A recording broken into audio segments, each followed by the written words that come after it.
Thank you, Leanne. Welcome in, everybody. From our house to yours, wherever you are, this is Code Jumper 101A. So let's talk about what we're going to be doing here today. Our time today will start with our introductions. We'll go through our objectives. We will explore the Code Jumper kit. If you have a kit, of course, make sure your hub is on and ready to go and the app's installed. If you don't, of course, there's plenty that you can take from all of this. So don't be too concerned about that. We will then review lessons 2, 5, and 6. As you know, ACVR EP credit, 1.5 credits today. We do have closed captioning. We're happy to let you know. There'll be plenty of time to put your questions in the chat. Here is a photo of some of the Code Jumper pods on this slide. Just a reminder, it's a quota product. It's available non-quota for $999. The quota price is $769. The catalog number is listed as well. It's a good way to locate the product on the APH website. We have 2 presenters today. First, Robin Lowell with I2E, Senior Manager of Accessibility. And her photo is up here on the slide. As is our next presenter, Beth Dudycha, also with I2E, Senior Manager of Content Development.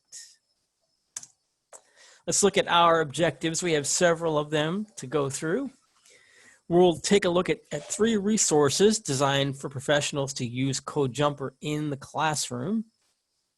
We'll name 5 elements of the kit used in lessons 2, 5, and 6. We'll describe how to design a simple program that uses a sequence of commands. We'll describe a nasty bug, tell you how to get rid of it.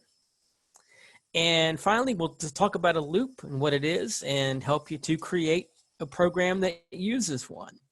So with all of that in mind, it's time to turn this over to our presenters.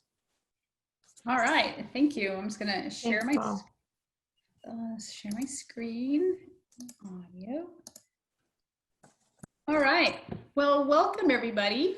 My name is Robin Lowell, like Paul said, and I am Senior Manager of Accessibility for I2E. I also am a teacher of students with visual impairments. I've worked in all sorts of settings. I've been an itinerant teacher, classroom teacher, resource room, and a distance learning teacher. So I have experience with what a lot of us are dealing with right now. I have had the pleasure of being one of the writers on the Code Jumper curriculum, and it's just such an amazing product. I'm so excited to be part of this program and helping all these kids learn how to code from an early age.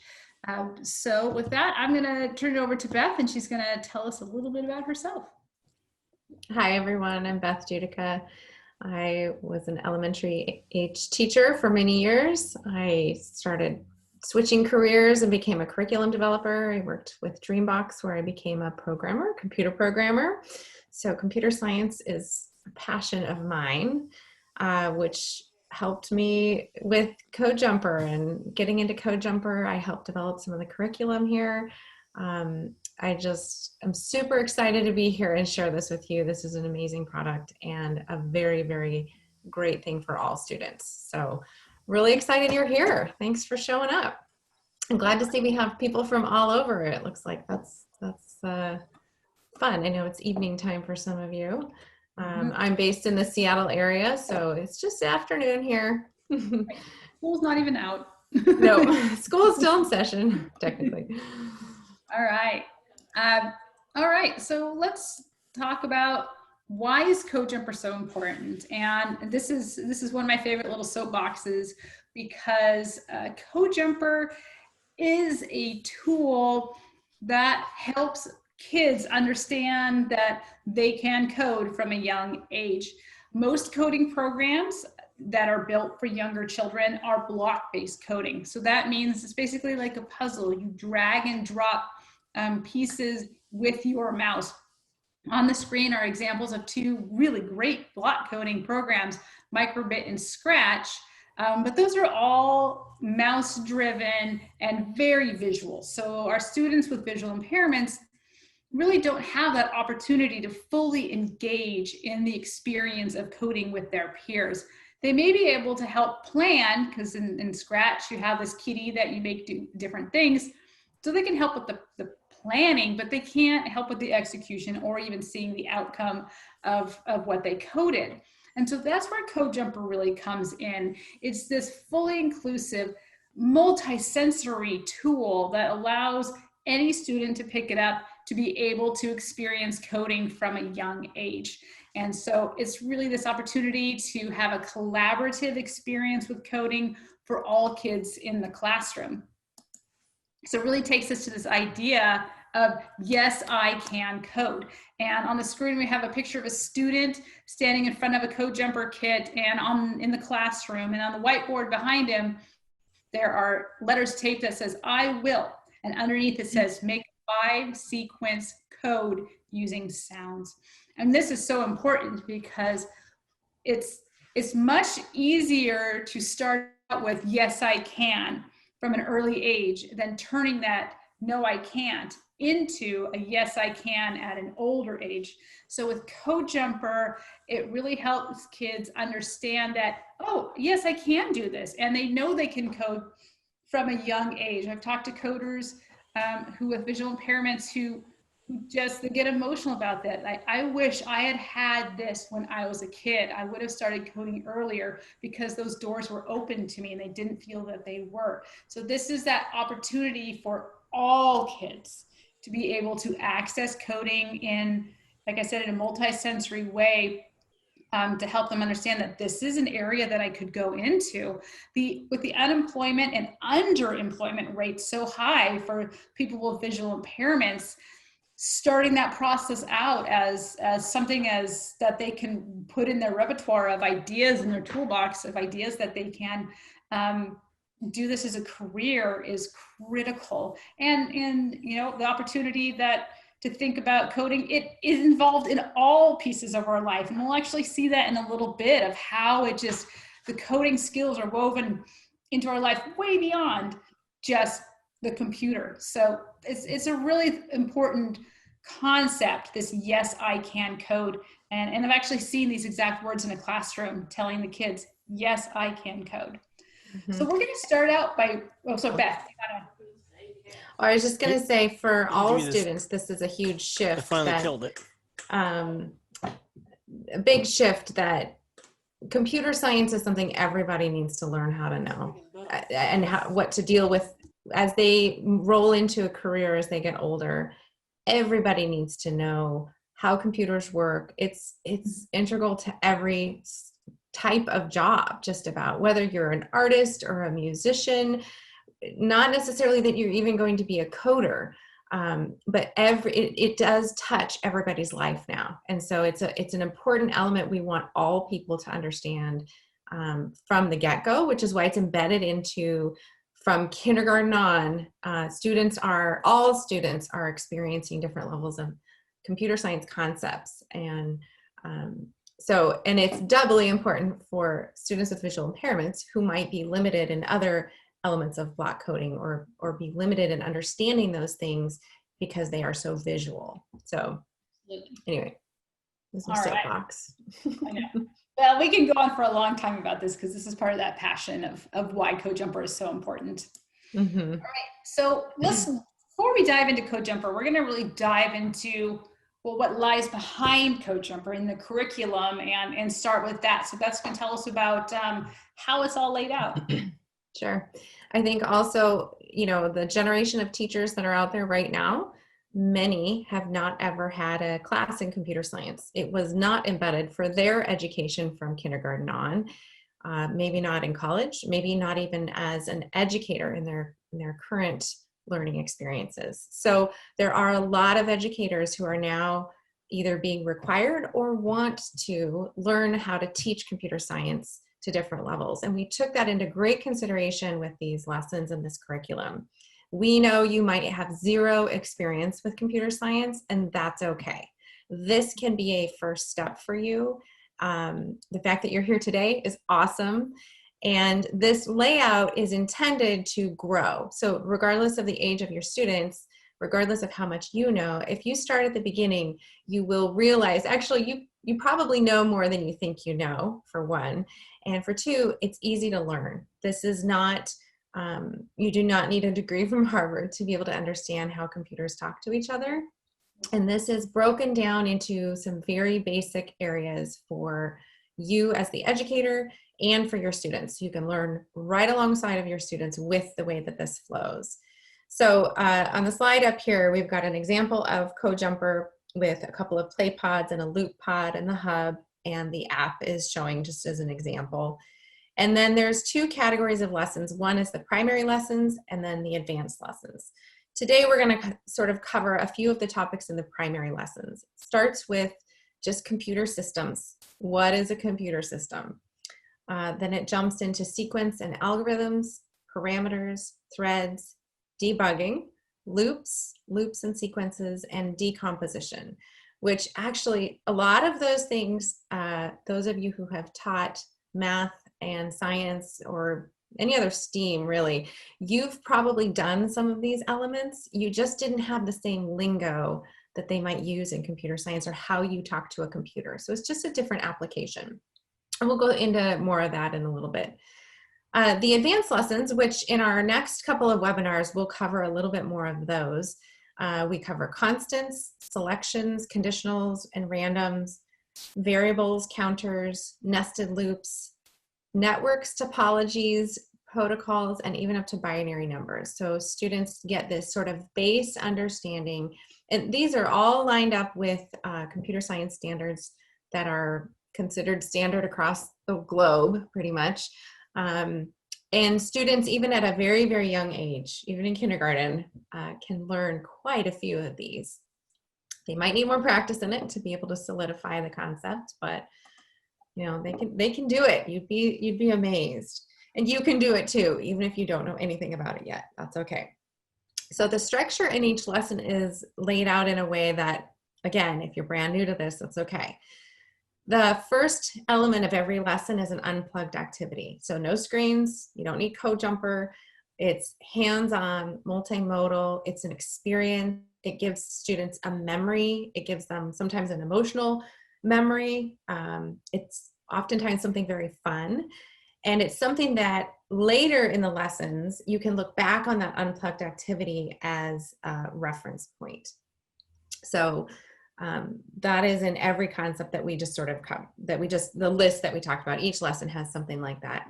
Then there's a guided activity. Students walk through concepts with a teacher or with some structure so that they learn exactly how CodeJumper fits into the abstract concept that they might be learning to understand, and they practice it together in sort of a slow way to make sure they understand it.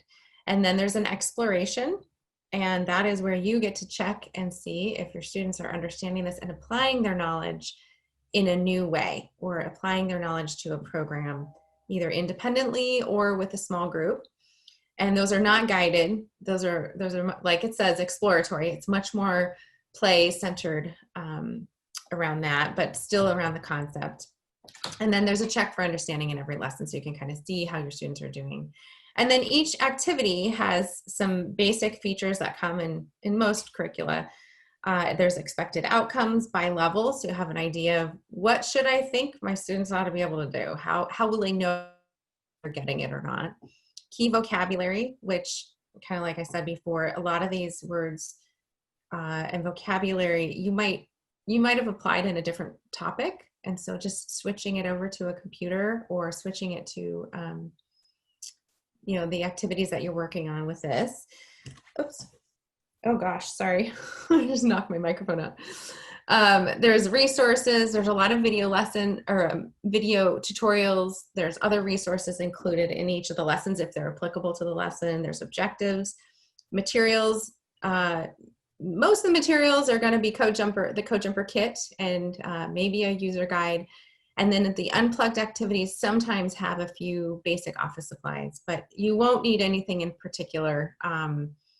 And again, these are suggested. You could always take a different material we use a lot of just paper and paper clips and pencils and chairs. I mean, it's stuff that's pretty typical for a classroom or an office.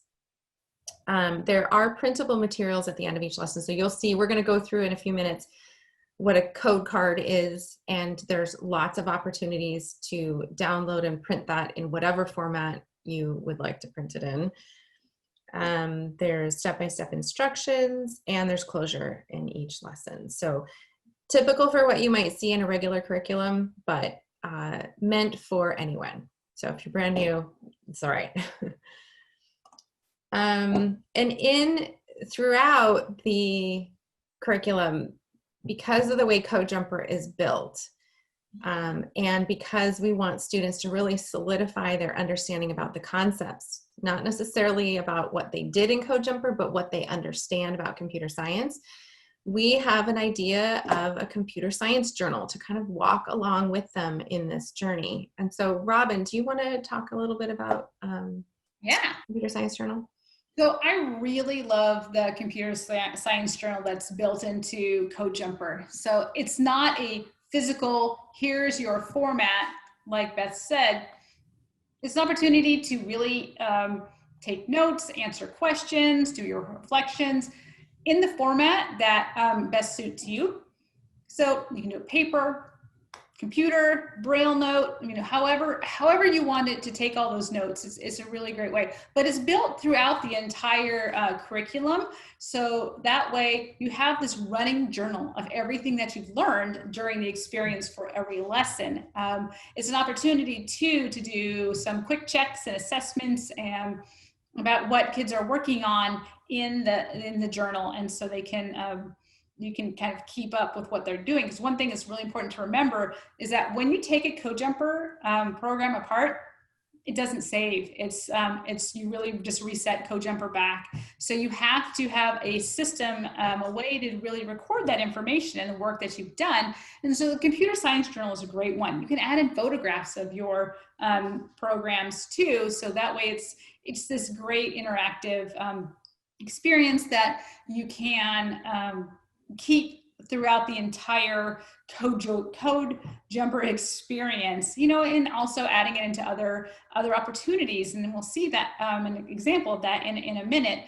But the journal, I think, is an integral part of the CodeJumper experience because for two reasons. One, it really makes you think. So you create a program and then you have to write about it. And then so you have to really be able to take their information and put it down, write at it, draw it, however that information looks, audio notes, screen recordings, but taking what they've learned and being able to reflect on it, I think is a really great part of the CodeJumper experience. So, but thinking about that, I mentioned assessment. So this is kind of that informal looking through their computer science journal assessing, but there are some real assessments built in, and Beth's going to tell us about what those assessments look like. Yeah, at the end of every lesson, there's, of course, general assessments that you would view as students are doing their exploration. But there's also some check for understanding, it's little questions and check and see if they're getting it. But at the end of each big unit, so at the end of all the primary lessons, there's an assessment built in. It's a project, and on the screen right now is an example of the rubric that is provided to help give you an idea of what do you measure when students are learning computer science? How do you know that they're getting what they need to be getting? So the criteria are 1, 2, 3, 4, that's the scale. And then the criteria are project planning, program creation, and review and debugging. Those are the really critical skills we want students to have when they exit this program. We want them to know how to create something, how to plan something, and how to figure out where maybe something went wrong and figure out how they might go back and fix it, because failure is very common. We want kids to fail and go back and fix it, fail and go back and fix it. It's a good thing for them to figure out how to do independently. And so at the end of primary and at the end of the advanced lessons, there's a larger project that you can employ if you wish to. See how your students are doing. All right. Yeah, and so to find the assessments, if you go to codejumper.com and look under the resources, all the assessments are there. So this is just the rubric for it, but also on the website is the exact lesson plan, assessment lesson plan available there that you can go through and then use the assessment rubric to score it. Yeah, all of the lessons are on there at PDF or HTML. I think we forgot to mention codejumper.com. Sorry. That's right. That's right. So yeah, everything is there. So thinking about what is there, we're going to go through some activities together of what it would be like to experience this. We have a few people with kits, but this first one, everybody gets to do, because we're going to do an unplugged activity together. So really, this is that understanding of the concepts. And what I think I love about and what's really important about the unplugged activities, it's really, again, like I said, taking all this information and being able to apply it to the real world, to their own lives, so they can see where it applies and how it's applicable. So the activity we're going to do is from lesson 2, which is all about algorithms. So let's get into it. Okay, so a couple things happening here. The unplugged activity is basically taking a sequence of something that you do every day and breaking it down into the steps. So that's what an algorithm is. An algorithm is a list of steps to complete a task. And so we're going to really think about that and do it ourselves. And on the screen, we have this. It's actually a big, giant piece of paper, and it's our learning goals for this this lesson. Yes, actually, if you get your kit set out and ready to go, we're going to be using it next. So I would say definitely get your kit out. But this activity doesn't require that. So an algorithm is a list of steps to complete a task. So what we have on this big giant piece of paper is I can create code in lots of ways. So this was a few different ways. In this example, there was code hopper, which is basically following a path with things on the floor to follow, and code jumper, but also this unplugged activity. And in this activity, what I like everybody to think about is create a sequence out of something you do every day. Think about that, all of the steps. Now, if you leave out a step, it's not going to happen because you are telling the computer exactly what to do. For example, it's like making breakfast. What are all the steps? And what I'd like everybody to do is think about something, take a minute, and then put it into the chat. Your steps, for example, like making a cup of coffee. First, you get out the beans and go through all the steps. So type it all in one message and then post it. So not step by step. So throw it in there and come up with some ideas. And at the end of these webinars, Beth and I are always really hungry because most of our steps are about making different kinds of food. And we've had some amazing, making chocolate milk, I think we had coffee, and somebody was feeding their dog. So take a minute and come up with an algorithm of your own that you do every day. Someone did about using the orbit reader. That was pretty cool. Yeah. And this is an awesome opportunity, actually. If you have students who are very literal or who really need reminders to solidify a concept, understanding what an algorithm is going to come back at them throughout this entire curriculum. And so they have to have an understanding of what it is. But in this example, for example, feeding my dog or making pizza or whatever the steps are for the activity, if it's really meaningful to the kid, it's going to be so easy for you to trigger their memory and say, oh, remember, what do you do first when you're making chocolate milk? What are you going to do first in this code is sort of a nice parallel. So this is fun. And also the more you know your students, or the more you can get from them for this to be really meaningful or something really fun for them, you will come back to this activity a lot. Even though it seems really simple right now, you'll revisit it because you're going to come across the word algorithm frequently. Let's see, we've got some messages in the chat here. Ooh, there's some good ones in there. A lime parfait? Oh, that sounds so delicious. Ooh. I want to see, I need the steps for that, please, because that sounds really good. We're feeding our dog, making cocoa, and playing a Among Us game. Step 1, make sure your laptop is available. Check.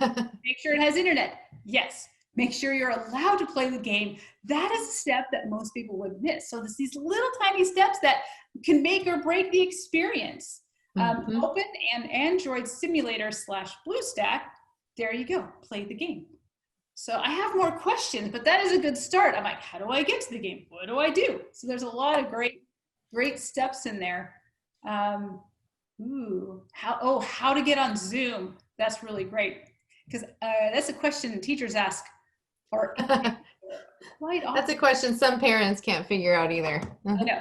Get And onto your students. device, unlock it, find the Zoom app, open it, click the join button, enter your meeting ID, choose your screen name, click on join. If you have a meeting passcode, put it in and click enter. You know what I really like thinking about this? You know, some of these things we think are really simple, but that is 8 steps that can be really challenging for a student. So I think it's an interesting thing to look at too, is like things that we take for granted as simple, and there's 8 steps just to get to a Zoom meeting. Bowl of cereal, feeding your cat, take bowls from serving tray, dump yesterday's food in the trash, because that's a typical cat. Dump yesterday's water into the sink, wash both bowls, fill water bowl with fresh water and set back in the serving tray. Fill food dish from plastic dispenser and set in serving tray. The cat has been meowing all this time, so point out to cat that breakfast is served. And the last session, we had somebody do the same thing but feeding a dog. Oh, and cats and dogs, when it comes to food, totally different. I heard something yesterday that having a dog prepares you for having a baby and a small child, whereas a cat prepares you to have a teenager. Like, that is so accurate, because just reading those 2 different algorithms. Yeah. Well, and you know what it got me to thinking too, Robin, is when we do this with kids and you give them unplugged activity like this, and then they swap directions with each other, yes, and they start to see the differences, or they try and act it out to see if going step by step is actually what they did. Yeah. So often we skip steps in our head because we're just so automatic to do them, and computers get confused when we skip steps, right? That's when we get errors and problems. And I'm noticing that the webinar we did earlier today, when they were talking about feeding a pet, they did not mention dumping out the old food or dumping out the old water. And that is exactly where a computer would get stuck, because they'd say, oh, I would just put in more food on top. And then by the end of 5 days, they would have this enormous bowl of food, right? And the computer would be overflowing with cat food. And so that simple step of dumping out the old is really important. And when we start looking to the finite details of how we talk to a computer, kind of analyzing these daily activities is critical and fun. Absolutely. And there's one about making hot chocolate, which is lovely. And the last line says, and the last step, again, critical, is bring to mom. Yes. Oh. Yes. And not forget that. So, I mean, these are really phenomenal. The lime parfait, oh my gosh, this looks delicious. Ice cream, lime juice, limes, lime zest, boiling water, lime flavored Jello, and I just lost it. I mean, you guys, these are really phenomenal. Ice cream. Oh, and that's a whole recipe. And that algorithm is just like a recipe. You have to have all these pieces. You have to know all the steps. I made a recipe yesterday, and the list of ingredients, they didn't include salt, but it was in the algorithm. It was in the list of in the directions, and I would have missed that had I not properly read each step. So you guys, these are phenomenal. I'm really... I love the brushing teeth one. It's very detailed. Yeah, good job. You guys get an A+ for the day. Super impressed. Yeah, that's awesome. So you guys kind of get this idea of those algorithms we find in our life every day. And it's something that kids start seeing these things and thinking about it from an O&M lens. If you're creating an O&M lesson, let's build it as an algorithm. There's a lot of opportunity to take this computer science knowledge in this unplugged way and apply it to things that kids are already doing, which is really great. Okay. Oh no, the water's running all over the place after getting the dog food wet. See, exactly. Yep. Phenomenal. All right. But that's such a safe place to do that kind of practice, because when you're looking at code, it feels very intimidating. So understanding that it's compared to making a lime parfait or feeding the dog. The last line of the lime parfait number 9, tell mom you're thin and beautiful. It sounds even better than thank you. Things of like, instead of saying give me a compliment, it's part of the algorithm. Perfect. Awesome. I love it. You too. All right, so let's talk about the. All right. Yeah. Okay. Now it's cooperating. Okay. The pieces and parts. So CodeJumper, for those of you who have a kit, know that there is a lot of pieces and parts in it. So we're going to take a few minutes and dive in and look at each piece individually and learn about what they do and what they mean. So I'm going to bring up, instead of the PowerPoint, the CodeJumper app. And I use a document camera, which is, oops, frozen. Okay, I'm gonna restart my document camera. Document camera. Oh, there we go. Okay, great. So now I have a document camera with all of my pieces and parts there. And I think the document camera with CodeJumper is a great solution to help if you're in a classroom, when you have like a gen ed, or if you have a classroom with students vision and maybe low vision or blind students, that using a document camera is a great way to show everybody what's going on. So I have a split screen. Half of it is showing the all the pieces of CodeJumper, and the other half of the screen is our app. And that's where we're actually going to start, is with our app. So along the top of the app, which is of course screen reader friendly and can be, is all keyboard controlled, phenomenal. We have the Bluetooth. So the hub, which is our biggest piece, connects to your computer via Bluetooth. And when it's connected, it says Bluetooth. When it's not, it says no Bluetooth. And then you can change all of your sounds. You can add in custom sound sets. And in the next series of webinars, we're going to go into how to actually create custom sounds and put them in here. 2. We have the about, all the information about CodeJumper. The play button. So the play button, you can play from 2 places, from the app or from the hub.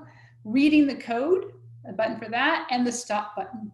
And below that, we have the threads. CodeJumper has 4 threads, and we'll learn about threads in a minute. But these are different lines of code. So we have the thread title, and then we click on the sound set, which is next to it. And the first one that we have right now, it's Twinkle Twinkle. And I'll answer the question about the dot cam in a minute. So when I click on Twinkle Twinkle, we have different sound categories. We have sample, MIDI, and custom sounds that we can choose from. But we're going to use sample sounds right now.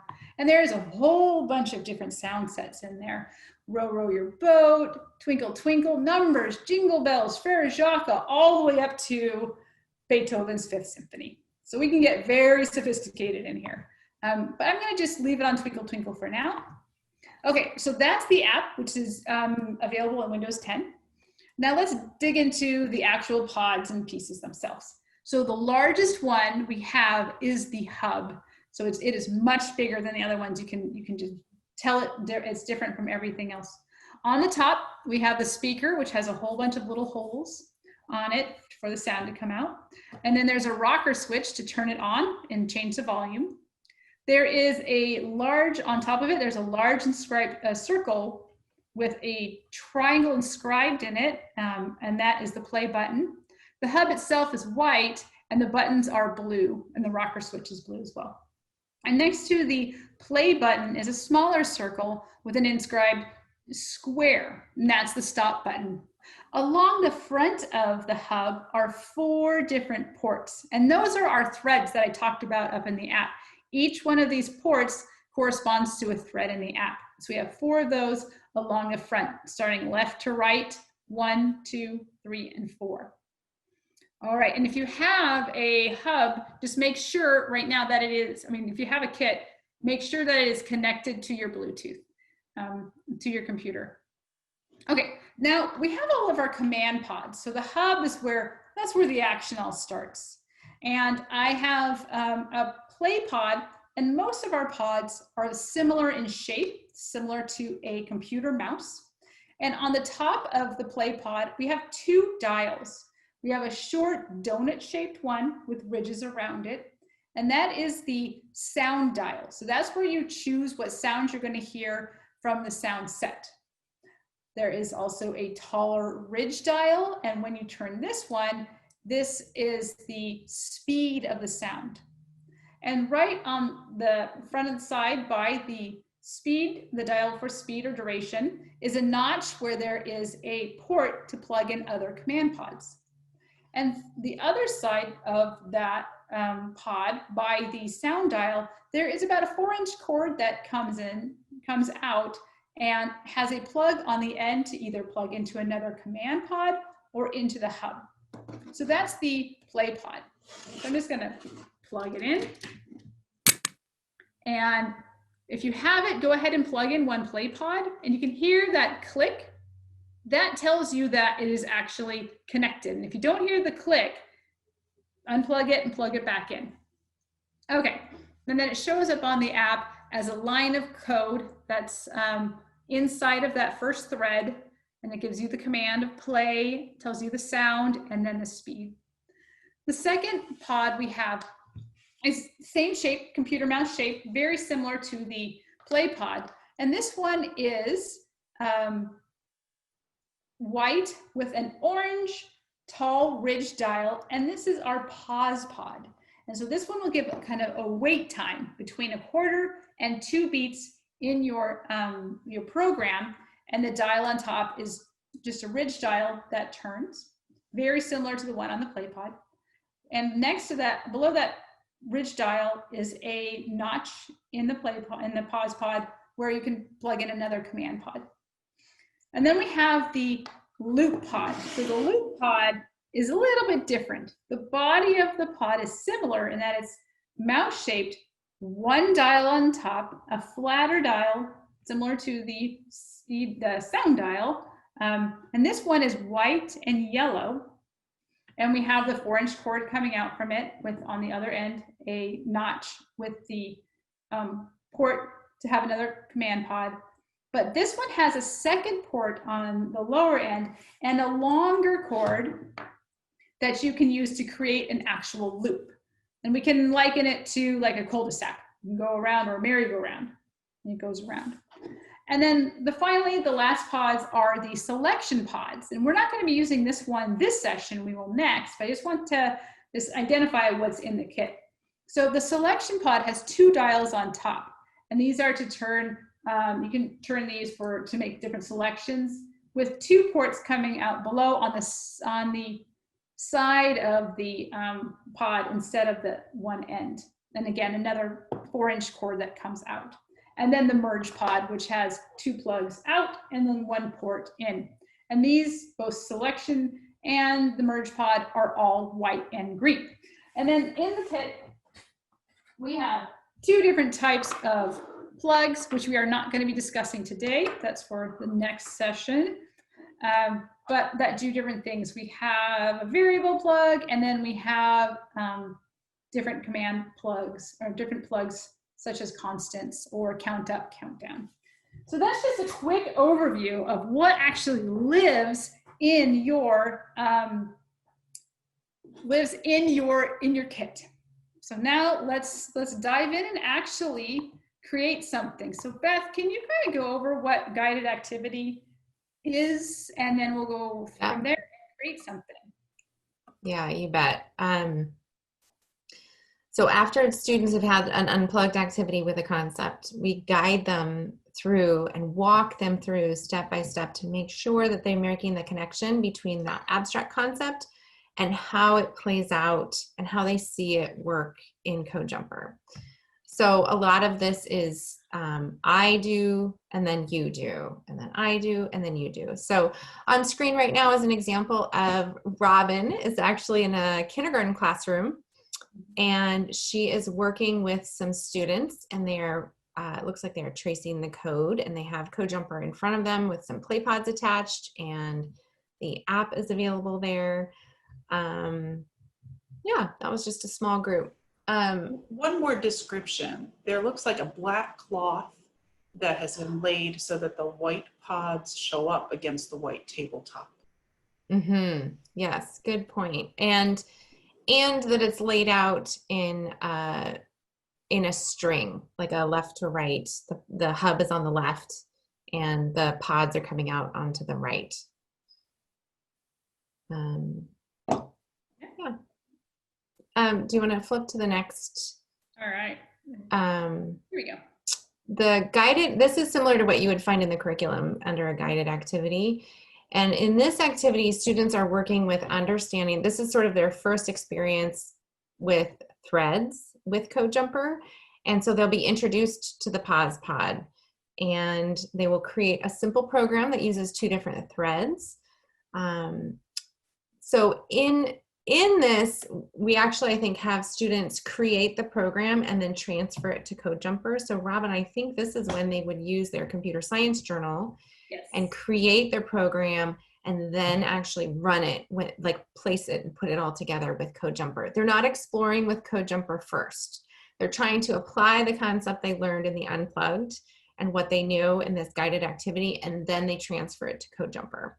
Mm-hmm. So the vocabulary for this lesson would be thread, making sure that they understand that multiple commands can be given at the same time, and they're in a thread. A thread is a set of commands given at one time. And yeah, for this we need the hub, some play pods, some pause pods, and your computer science journal. So in this example, I think we are using a code card. And the code card is printable, like we said earlier, and the code card sort of gives the outline for how you want the students to match. You want them to build their CodeJumper so that it matches this code card. And so the code card is sort of their rules or their recipe, so to speak, or their algorithm that you want them to figure out. And so Robin is going to demonstrate how you would maybe walk students through this guided exploration or guided activity. So how about Beth, why don't I do the building if you want to walk me through of how you would help the students do that. So on the screen we have the document camera showing just the hub on the table with no pods, with split screen with the app with nothing on, it's not set up yet because I have no pods connected. So if you are actually building it with us, then Beth is going to walk us all through how to do this. Mm-hmm. So we're all going to do this together. So if you have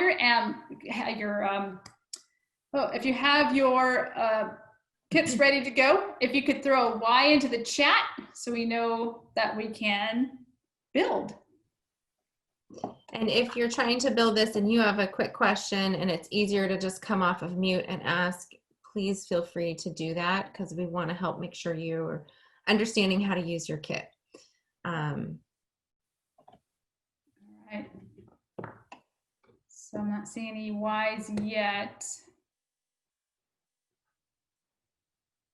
Oh, I see a Y. Looks like Kim's ready to go. Oh, changing the batteries. Yes. Yep. Yes. Welcome to the algorithm of setting up CodeJumper. Right, exactly. Maybe we just need that algorithm to set it up. Step 1. We hear you. And setting up Bluetooth can sometimes be tricky too. All of the sounds from your computer are probably going to come through the speaker for your hub, or you can choose for all the sounds of CodeJumper to come through your computer. It depends on how you have it set up, but you might hear our voices through your CodeJumper kit Right. And that's for okay. now, since you're on a call at the same time. Yeah, and then that's just fine. Okay, so Leo, while you're getting that done, we're going to move slowly so you'll be able to catch up. Keep going. Okay, so Beth, what is our first step? All right, so the code card tells me there's 2 threads. So first I'm going to identify thread 1.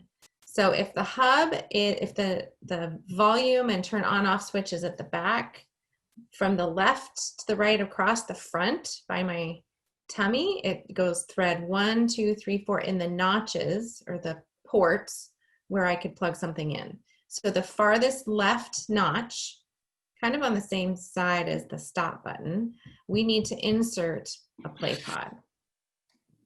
So we take a play pod, has the lower donut shaped dial, and then the taller ridge dial that's blue on the white and blue. Okay, and it clicked and it went in, and I'm noticing that we don't quite have thread 1 set up yet. Thread 1 in our computer or our app says twinkle twinkle when I read the code. So if you want to hear what it is, you can hit the stop button and the play button together, and it will read the code out loud so that you can hear what's being shown on the app. So go ahead and read the code. Thread 1 Robin. twinkle, twinkle. Play twinkle 2 for 1 times speed.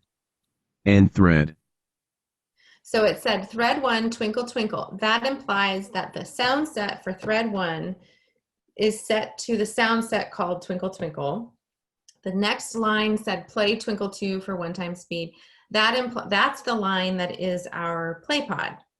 So I'm not going to mess with the play pods. First, I need to get the right sound set. And in the code card that we had up before, it said thread 1 needs to be animal sounds. So Robin went in and clicked on the thread 1 where it says twinkle twinkle, select that, and choose a different sound set. So these are sample sounds, but the sound set we want to pick is animal sounds. So if you scroll all the way to the top, animals is at the very top. It starts with an A, and then choose OK. Okay, so it says animal sounds, thread 1. Okay, we're correct there. That matches with the code card. Are you going to play it? You can read the code again. Just one time to see. Sure. Thread 1 animals. Play pig for 1 times speed. End thread. Okay, so right now the play pod is set to play pig for 1 time speed. But in our code card, it asked us to play rooster. So Robin, we need to find rooster. The way we're going to change the sound to from pig to rooster is we're going to turn the donut shaped dial 1 time until we hear the sound that we want to hear. So we want to hear the rooster sound. So go ahead and turn the dial, Robin. There's a rooster. Turn it again so we can hear some of the other animal sounds. There's 8 animal sounds here. There's a sheep, a lion, cat, a dog, a duck, and a horse. All right, so go back to rooster. And I think we're going to leave it at 1 time speed, but the second dial, the taller ridge dial, changes the speed of that sound. So if you were to turn that, it would adjust the how fast that is played. Super slow or super fast. So now we need to add a second play pod because our code card has 2 commands in the same thread. So we need to attach a play pod to the first play pod. So we're making a kind of a train or a string of commands coming out from that very first thread on the hub. The second play pod, we want it to play the horse sound. Oh my gosh. No. And it's set for dog. Okay. So turn the dial, Robin, until you hear the horse sound. I'll turn the donut shaped flat The dial. donut shaped one, yeah. There's horse. Okay. So if we were to run the code, we would want it to say play rooster for 1 time speed, and then play horse for 1 time speed. So let's listen and see if that's what we have. What I'm going to hear. Yep, I think we got it. Okay, that's thread 1. I think we've made it match. Now we need to move to thread 2. Thread 2, we're going to add 2 play pods as well, but this is going to have a different sound set. It's the nature sound set. And so we need to first go up to thread 2 in the app and change to the nature sound set. All right, so I'm clicking on, I'm doing the arrow down and I'm scrolling through up, and I was at percussion, and now I'm going up to them, clicking on nature, and then I'm clicking OK, and it has changed my thread 2 to say nature. So Robin, the code card suggests that we add a pause pod into thread 2. Okay. So we have to find thread 2. So as you go from left to right on the hub, the first thread was the one that on the far left, and then just move, really it's right close to the stop button is the second port on the hub as you move to the right. And the pause pod has 1 dial. It's orangish, reddish, tall, and ridged. And it adds a pause. So let's see if that added in. Do you want to read the code? Or hit the play and stop button? Thread 1 animals. Play rooster for 1 time speed. Play horse for 1 time speed. End thread. Thread 2 nature. Pause for 1/2 a beat. End thread. Pause is a little hard to hear because even when you turn it, you don't hear a pause. It's not like you hear a rooster sound. You're just hearing a break or a pause 1 beat. in the sound. So it can 2 range beat. from 1/4 beat to 2 beats. A 1/4 beat. 1/2 a beat. 1 beat. Let's leave it at 1 beat. And then we need to add a play pod into the end of the pause pod. So coming out of the line, it goes hub, pause pod, and then play pod for thread 2. And the play pod needs to be rain. We were talking a lot about how thankful we were that it rained last week because we had a lot of fires here on the West Coast. So let's turn the lower dial, the sound dial, until we hear a rainfall sound.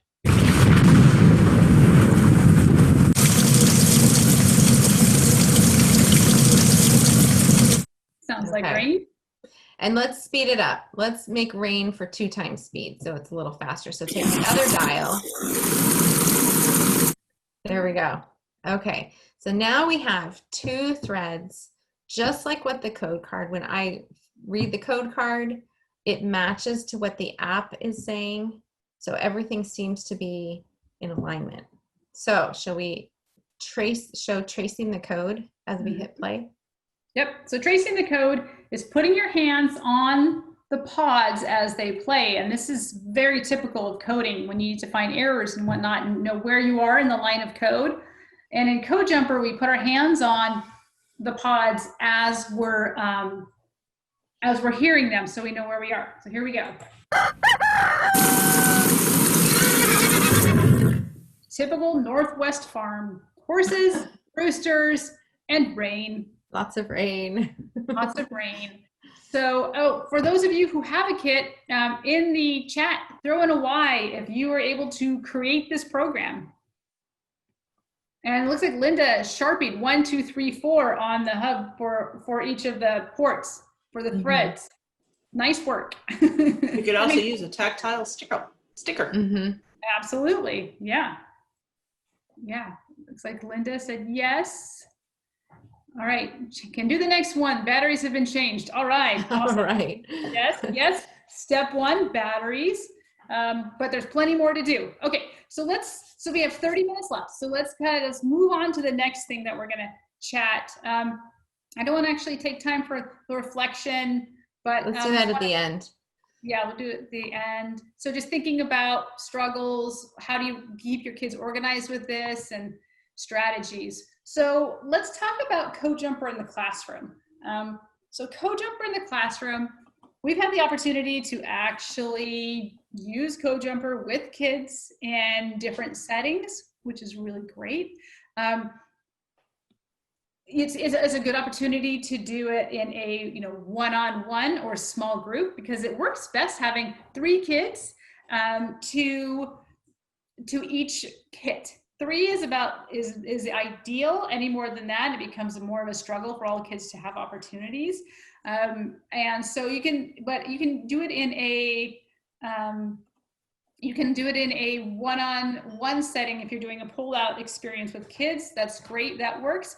We've seen it used as a rotation in a general education class where all kids are using it, and so the students are rotating in between stations. That a block-based program on the computer, one station is a computer science journal, one station is Code Jumper, and one's an unplugged activity, where they're doing all these different things that that you can actually do in the classroom.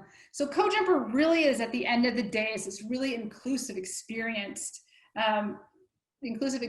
for kids to work together regardless of the level of vision you have. So it is an opportunity for our kids. Again, it goes back to that idea of, yes, I can code, yes, I can participate.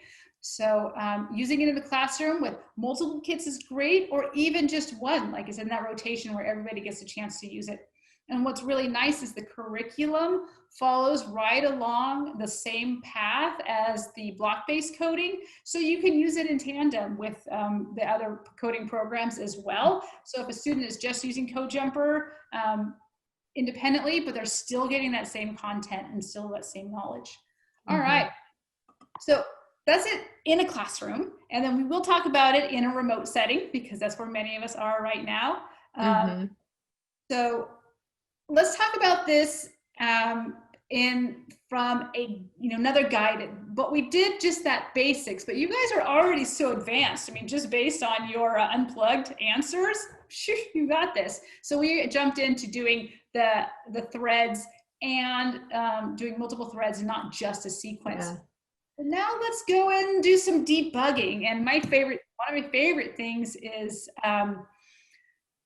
the story of Grace Hopper, who is just an amazing woman, computer scientist, and the computers she used took up entire rooms with paper and cards, and something was wrong, and as she looked in her computer, there was a moth in the computer, and so she coined the term debugging. She actually had to literally take a bug out of her computer that was wreaking havoc. So that's where the term bug as an error and debugging as the process of fixing the error, because she actually literally debugged her computer. I want to know where the moth is. It should be framed somewhere. Computer science history, I love it. So now let's jump into this guided activity again. So we're going to start with a very basic song. I will not torture you on me singing Twinkle Twinkle Little Star. So most of you, I'm sure, know what that is. We're going to create Twinkle Twinkle Little Star, and then we're going to debug it. So remember, it's Twinkle Twinkle Little Star, how I wonder what you are. But we're only doing through star. So Beth, would you walk us through this? So we have our activity, and then let's walk at building it. Sure. And for something that students already know, they can do it by ear. We also have code cards in a lesson like this, because as things get harder and harder, or they get it across something that they're not familiar with, they may need to refer to the code card. So the first thing you're going to do when you have code is replicate it. How do I replicate it? Let's mimic what's happening that I think is going on. And so the first code card has an error in it, and it says to set it up this way. So Robin, do you want to show with your document camera setting it up? Yep. Okay. Yep. Okay. So the code cards. So Beth I'm not going to leave the code card up on here. I'll read. I can read it. Go ahead. You can. Yeah. I just wanted to real quick talk about the code card. They're all set up. They're all available in each of the lessons, and they're all text. You can emboss them and you can print them. They're at the end of the lesson. They're at the very end, and it's labeled. So that way you're not trying to pull them out of the middle of the lesson. So you can easily print them. But Beth's going to walk us through exactly and verbally tell us what the code card says. Yep. The code card, this is just as if you were reading the code out loud, if you hit the play and stop button together or the read button at the top of the app, it would say thread 1, twinkle, twinkle. So that gives us a clue that we need to use the sound set twinkle, twinkle for thread 1. All right. So I'm gonna go play. Oops, sorry. I'm getting. Oh, you go ahead. Do you want to put it together while I'm doing it? Okay, so I'm going up, clicking on, or you can select thread 1 animals. And then I'm gonna click on, I'm gonna scroll down until I find Twinkle Twinkle at the bottom, click OK. So now I've changed my sound set. Okay, and then in thread 1, the first line says play Twinkle 1 for 1.5 times speed. So you need to find thread 1. Okay, found thread 1 with my finger. Plug in a play pod. Okay. And turn the sound dial until it says twinkle 1 for 1 times speed. Okay, but that isn't, it's not going to tell me twinkle 1. So you actually really have to listen and hear the note of the twinkle sound. So I'm going to turn it and see. Twinkle. Oh, all right. So that one's lower. So I'm going to go with that one, but it's really high pitched. So I'm going to turn my speed dial. Twinkle. 1. You want to do 1.5? Oh, yes, 1.5. Twinkle.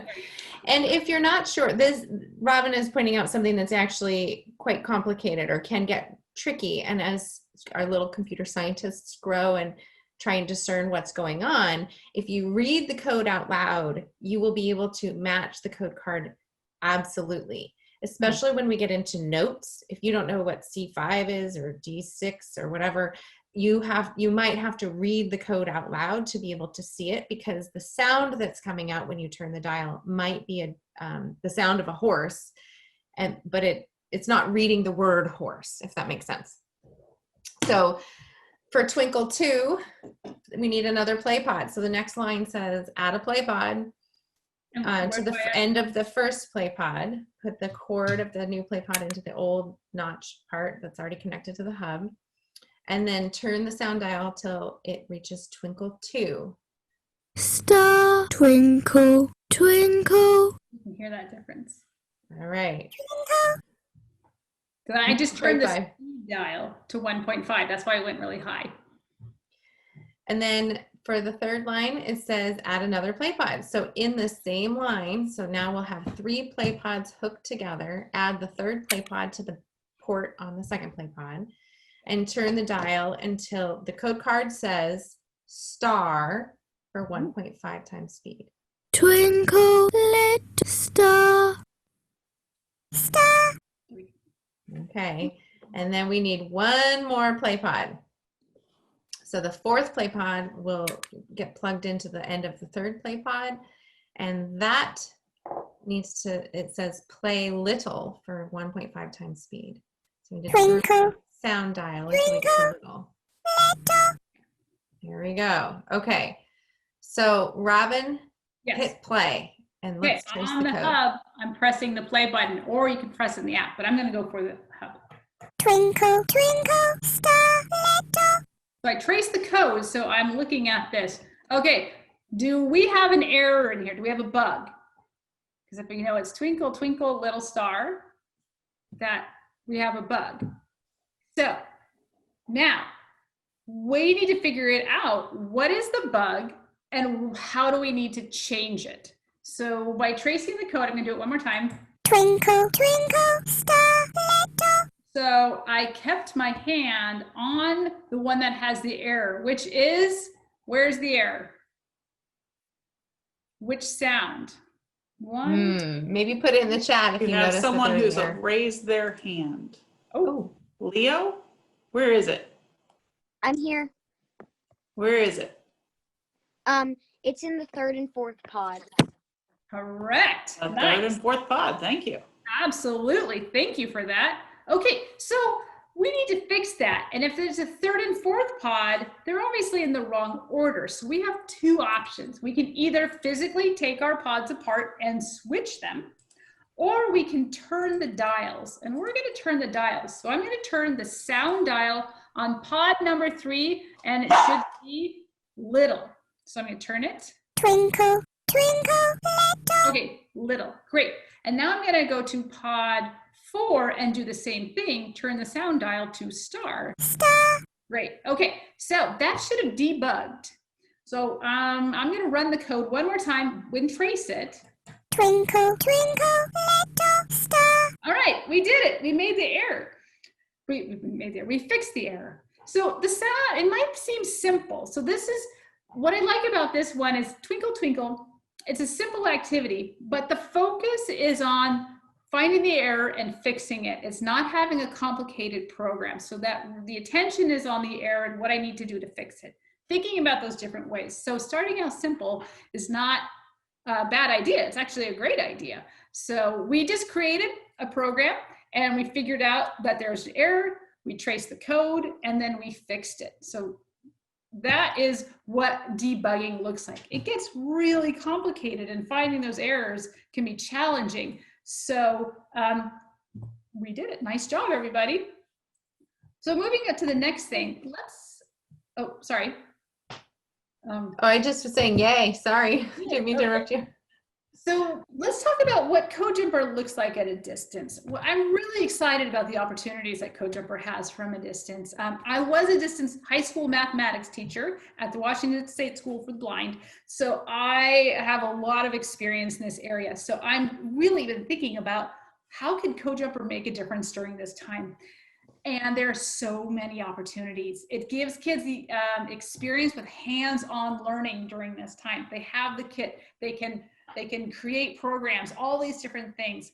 You can do all of those unplugged activities, include modifications, adaptations as necessary, but everything in CodeJumper is hands-on. But what if I only have one kit?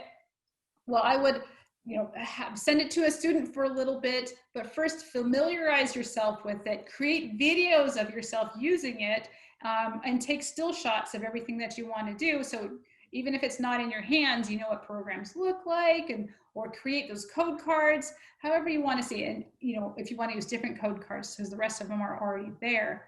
But then you pass it along to your student. And if your student has a document camera, which I think for students, it's great to have a document camera for many reasons. CodeJumper, Braille instruction, reading instruction, those handwriting instruction. That's all a great way to see what your students are working on. You can actually see your students building these programs, right? Just right over Zoom or whatever you're using. It's a great opportunity to do that. But if you have multiple kits, you can send them to 2 kids, 3 kids, however many you have, and get them to work together and have that peer-to-peer interaction, because it's such a collaborative experience, and give kids challenges. And it's a great way to do it asynchronously. Get the families involved, because I know from experience that everybody in my household and other households that have seen CodeJumper, the parents are just as interested as the students, because it's such an engaging experience. It's a great opportunity for families to work together on activities asynchronously when it works for them during their during times that they can fit it in. And then you can reconnect and they can explain to you what they did. They take their notes in their computer science journal and pictures and what have you. And it's this interactive experience that we can give our kids that are way more challenging to do in a remote setting. So I think it's something that would be really beneficial for so many kids to use CodeJumper during this time. Okay, but how I said those challenges and that asynchronous experience of just that hands-on. So Beth's gonna tell us a little bit about what that exploration looks like. Yeah, the exploration, as I mentioned earlier, comes towards the end of a lesson. And remember, a lesson can be over multiple days or it can be all in one. So it's sort of up to you to guide where your students are and how much time they need in the guided stage or how much time they need in the exploration stage. And again, the word is exploration, but it comes after they've got some understanding. They've been given the vocabulary, they've used it, they've experienced the concept in an unplugged way. And now this is an opportunity for you as the educator to sort of see, are they getting it? Are they understanding how to apply it to a new scenario? So in this exploration, the example we have here is about a loop. And students will have already experienced a loop in an unplugged way. They will have already had a guided activity walking them through what a loop, how a loop is put together in CodeJumper to make sure they understand how it works. And then now we're seeing if they can actually apply the concept of loops in a program on their own. And so this could be done, it's a lot of fun to do it in groups, because this is just an activity that lends itself really well to working in groups, getting some practice with those interpersonal skills and practicing a lot of the other things that students are working on. This is a great way to embed into other things. So in this exploration, the vocabulary loop and the vocabulary of repetition are just reminders, because they're already familiar with that. And since we haven't done a loop with you in particular, you haven't been through this lesson and you may not know how to do a loop with CodeJumper. So we're going to walk you through that really quick first, but you'll get an idea of maybe what a student would do, exploring how they might play. They're really playing with loops and applying it to a new program and seeing what they can do with a loop. So in order to do this example is working with a buddy. And so Robin and I are going to work together here. And we're going to pull out, I think this says 4, but I think we're going to try with 3. Yeah, and everybody else has a kit use 4. It just works better on my document camera for 3. It's hard to see all of it under the document camera with too many pods, especially we want to make it nice and large for everybody to be able to see. But you'll need a loop pod, which is the loop pod is the one that has the yellow dial, and it has 2 ports and 2 cords, and one cord is much longer than the other. So that is the loop pod, and then you'll need 3 play pods. Mm-hmm. So does everybody feel comfortable just putting together 3 play pods, not attaching it to the hub, not attaching it to the loop pod? So I think at this point you guys are good to go. So attach together 3 loop pods, play pods. We don't have 3 loop pods, 3 play pods. So I'm going to do that. I'm going to take my first pod, connect it to the second, and then connect it to the third. So now I have a chain of 3 play pods together. So we have 2 hands raised. So we have questions.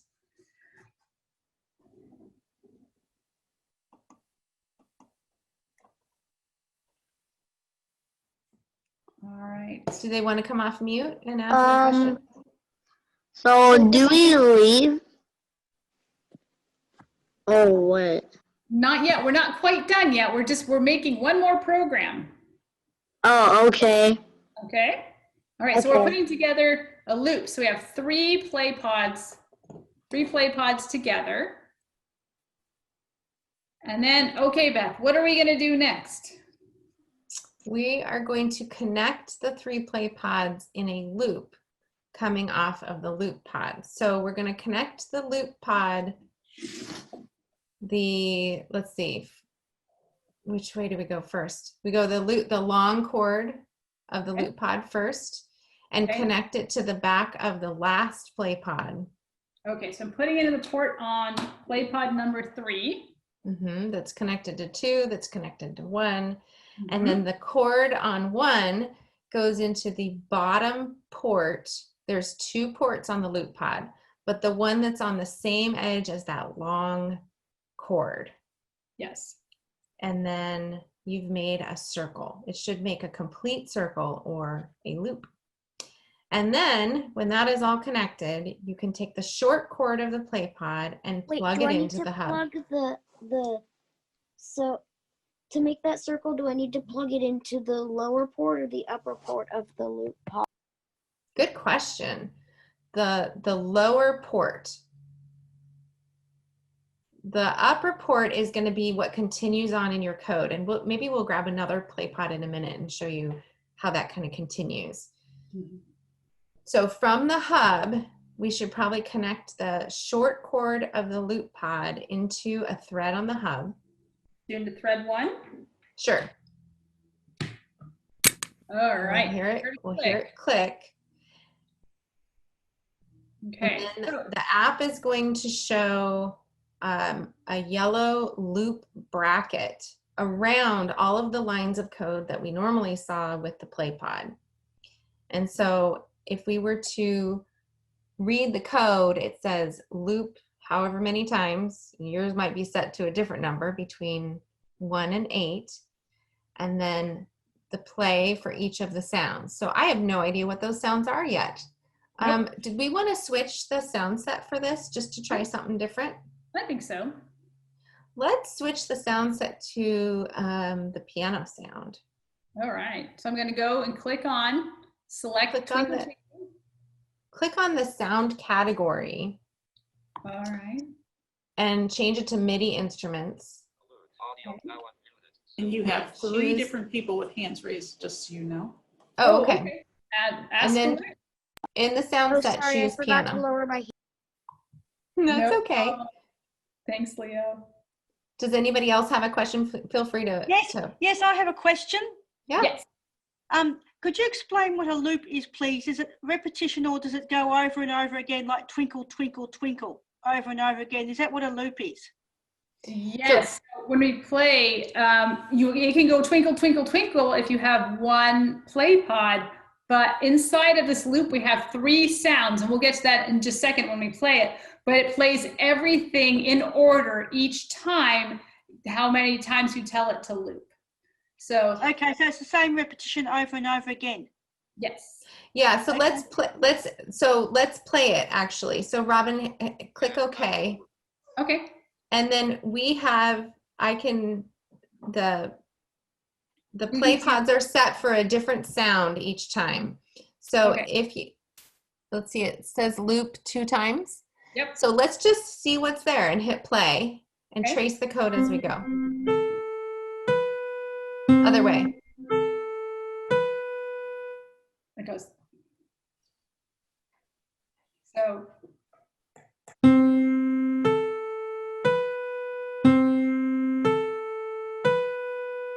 So that went twice. So I press play twice.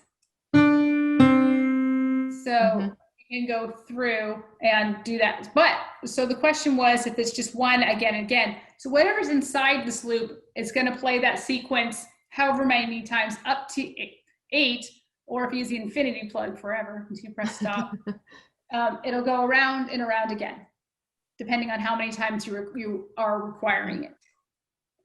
So, and if you want the loop to be in the middle of your code, let's say you had sounds you want to have happen first, and then you want it to repeat a bunch, and then you want to continue on with something, that second port that we were talking about earlier is where you would add and continue on with your code. So after it goes through the loop, it'll go to continue on with whatever comes into that other port. So do we have any more hands raised for questions? I thought I saw a couple. Wait, did you have another question? All right. Leo, did you have another question? Are we going to do the constants today? No, that's going to be next time as constants. Yeah. But you're thinking ahead, I can tell. I The love constants are fun. They are very fun. So that's a loop. And let's think about, and Beth said, but Beth, what did we forget to show everybody? The favorite part. The favorite part. Yes. Well, so Leo brought up one of the most common errors that computer scientists make sometimes. And instead of plugging the loop pod into that lower port, sometimes people accidentally plug it into the very end port. And when that happens, it still feels like a circle, but it's not actually connected to the right port in the loop pod. And so technically that loop isn't complete. It isn't completed. The computer doesn't recognize that as completed. And so if Robin were to go press the play button right now. Because I moved the cord into the port to continue on, and now I'm going to press it. So Leo, I'm wondering if you have found this sound yet. Wait a minute. I have found that sound. You have that. And so Leo, did you quickly recognize what that sound means? It means error. It means error, exactly. So if you hear your computer, if you hear CodeJumper burping at you, you have created an error then. So you have to ask yourself, all right, then you have to go and debug and figure it out. And then obviously in this example, we put the cord into the wrong port. So then when I move it back down, we again have created and completed our loop, and then we can go around what the app is telling us is that we're going to go around twice. So try it one more time.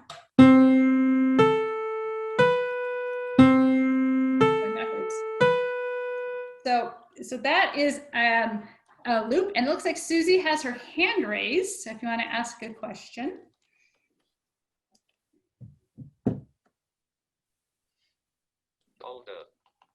Can you hear me? Yes. Yeah. So there's a loop, a repetition, and it goes over and over again, like twinkle, twinkle, like you want to put how many times in the code, like 8 times in the code or twice in the code or something. Is that what I'm trying to work out what a loop is? Because yes. So actually, so if you listen, I'm going to change from a piano, and I'm going to change to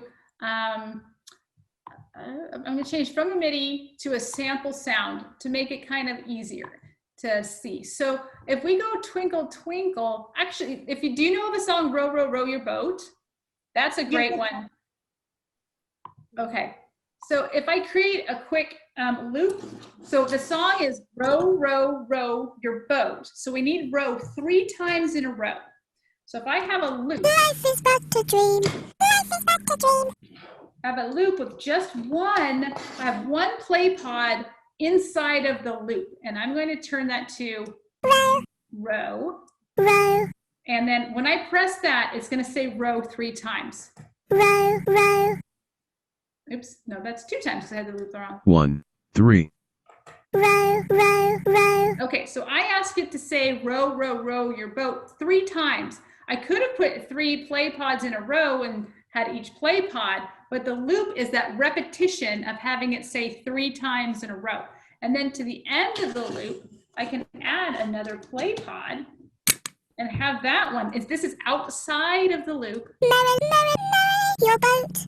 So then I can then do the row, row, row, and then your boat. So I'm going to press the play pod. Inside the loop is 3 rows with 1 play pod because it's that repetition. And then it'll move out of that loop into the your boat. So here we go. Row, row, row your boat. Does that help? Yes, that helps. Thank you. Yep, great, wonderful. So That's that a good takes question, it out Susie. of it.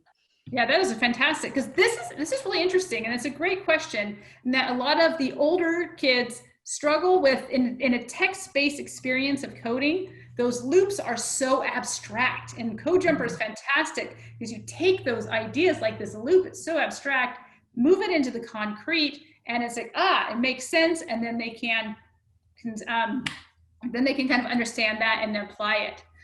But just for time's sake, I want to give you some more resources that you can explore with all this beginning coding. So codejumper.com obviously has all the resources and the assessments, and there's videos there.